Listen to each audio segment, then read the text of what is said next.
મિત્રો રિઝનિંગની અંદર એક બહુ જ મહત્વનો મુદ્દો છે એ છે રિલેશન્સ, બ્લડ રિલેશન્સ એટલે કે લોહીના સંબંધો. આ જે દાખલાઓ છે એ વારંવાર પૂછાય છે, સ્ટાફ સિલેક્શનમાં પૂછાય છે, એચટાટમાં પૂછાય છે, તલાટીમાં પૂછાય છે, બધી જુદી જુદી જગ્યાએ, ઇવન બેંકમાં પણ પૂછાય છે. તો આને સમજવા માટે આપણે બહુ સિમ્પ્લિફાઈ કરી નાખીએ અને એટલું બધું સહેલું બનાવી દઈએ કે ગમે તે ભલે પૂછે આપણને આવડવું જોઈએ અને આવડી પણ જશે. પહેલી વાત એ છે કે લોહીના સંબંધો કાંઈ શીખવાની વસ્તુ જ નથી, આપણે જાણીએ જ છીએ. કેવી રીતે? તો બે વસ્તુ, જેમ કે બે ભાઈઓ છે, બેન છે, કઝિન છે, પપ્પા છે, મમ્મી છે, આ બધા કંઈ રિલેશનમાં આપણે ઓળખ છે જ. આપણે એક નાની પેટર્ન ઊભી કરી લઈએ કે જેમ કે કોઈ ભાઈ હશે ને તો હું એક સંકેત આવો કરીશ ચોરસનો. જો કોઈ બેન હશે તો એને હું રાઉન્ડમાં લખીશ, કારણ કે એક ગફલત આમાં થાય છે કે ભાઈ છે કે બેન. ઓકે.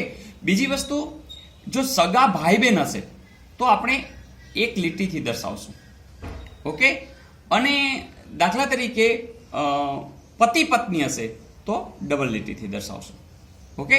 હવે દાખલા તરીકે અહીંયા તમે આપ્યું છે તો તમે આટલામાં સ્પષ્ટ કહી શકશો કે એક ભાઈ છે, આ એમની બેન છે અને આ ભાઈના મિસિસ છે.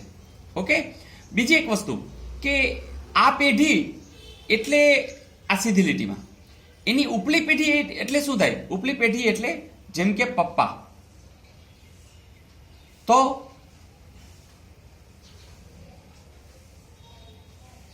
આ એમના પત્ની છે. જોજો આ ભાઈના પપ્પા આ છે તો આમના આ શું થાય? તરત કહેશો કે તો મમ્મી થાય. અચ્છા, આમ નહીં, અહીંથી પૂછીએ કે આને આ શું થતા હશે? તો આના પણ મમ્મી થાય, કારણ કે આ બે ભાઈ બેન છે. તો હવે એવું પણ પૂછીએ કે આ બેનને આ બેન શું થતા હશે? તો તરત વિચારશો તમે કે આમના મિસ્ટર, બરાબર, આ એમના હસબન્ડ છે, એમના પપ્પા, એમના મિસિસ, એટલે તરત કહેશો કે આમના તો આ સાસુ થાય. આમને આ શું થતા હશે? તો આ એમના દીકરાના વહુ થશે. તો આ દરેક વસ્તુ હવે તમે જાણી શકો કે કોણ કોને શું થાય. ઓકે. એ જ રીતે દાખલા તરીકે અહીંયા હું એમ કહું કે આને એક દીકરી છે, તો તમે આમ લખશો તરત દીકરી છે એટલે. હવે એમ પૂછો છો કે આ બંને શું થાય? તો તરત કહેશો કે આની આ માં થાય, આની આ દીકરી થાય. ચાલો, આ અને આ શું થાય? તો તરત કહેશો કે આ પપ્પા અને આ સિસ્ટર, તો આ ફઈ અને આ ભત્રીજી. તો આવી નાની નાની વાત છે. દાખલા તરીકે હું એમ કહું કે આમ, તો તરત કહેશો કે આ બેનને એક ભાઈ છે, તો તરત જ કહેશો કે આમના આ પપ્પા થાય, આમના આ મમ્મી થાય અને આમના આ ફઈ થાય. તો આમને આ શું થાય? તરત જ કહી દેશો કે ભાઈ આના તો આ પપ્પાના પપ્પા થયા એટલે કે દાદા થશે. તો આને આ શું થશે? તો કે તરત જ કહેશો કે એ તો એમના દાદી થાય. અચ્છા, ઓકે. અહીંયા પણ એક તમે રિલેશન ડેવલપ કરી શકો છો. જેમ કે આ જે બેન છે એમના પપ્પા, ચાલો એમના પપ્પા છે એટલે તો આ ભાઈને શું થાય? તો તરત કહેશો કે એમના મિસિસના પપ્પા એટલે કે એમના સસરા થશે. તો આમના આ સાસુ થશે, તો આ સાસુ અને જમાઈ થશે. આ સમજાય છે? તો કોઈ છે કે આ જે છે આ બેન, એમને આ બેન શું થતા હશે? તો તરત કહેશો કે આ મમ્મીના મમ્મી એટલે તરત કહેશો કે આ નાની થાય. તો આ તો કે એના નાના થાય.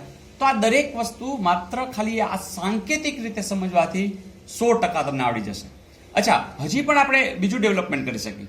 જેમ કે અહીંયા, તો હવે તમે એમ કહેશો કે આમને કેટલા દીકરા દીકરી છે? તો તમે કહેશો કે 2 દીકરા અને 1 દીકરી છે.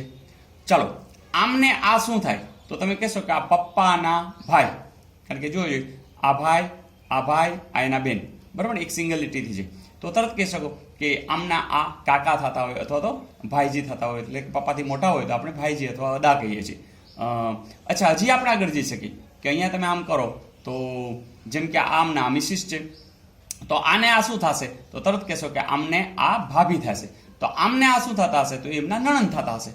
તો મિત્રો, આપણે રિલેશન તો સાવ જાણીએ છીએ, ખાલી બસ સાંકેતિક વસ્તુ જ લેવાની હતી અને એ ખાલી સંકેતમાં ખાલી આટલો જ ફેરફાર કરીએ છીએ. ફરીથી કે જો પુરુષ હશે તો આપણે ચોરસ કરશું, જો બહેન હશે એટલે કે સ્ત્રી હશે તો આપણે રાઉન્ડ કરશું, જો ભાઈ બહેન હશે તો તમે એક લીટીથી દર્શાવશો, 2 ભાઈઓ હશે તો પણ એક લીટીથી, અને જો પતિ પત્ની હશે તો ડબલ લીટીથી. ઓકે.